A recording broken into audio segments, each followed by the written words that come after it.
வணக்கம் நண்பர்களே. இரண்டுமே பருவத்திற்கு வந்து விட்டது. குட்டியம்மாவும் அழகியும். குட்டியம்மா நேற்றுலேருந்தே கத்திங்கந்தான். கடை எல்லாரும் இருந்த கடை விற்றுவிட்டு மைக்கில் விற்றுட்டேன். அதனால் வேற ஒருத்தர் கடை ஓட்டுன்னு வந்துக்கிறேன்.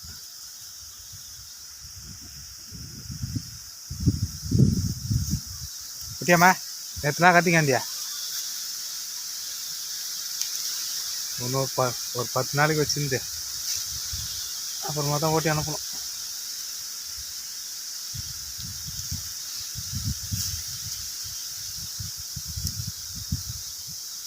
அழகி நீ காலைல இருந்தால் கத்திங்க தான்.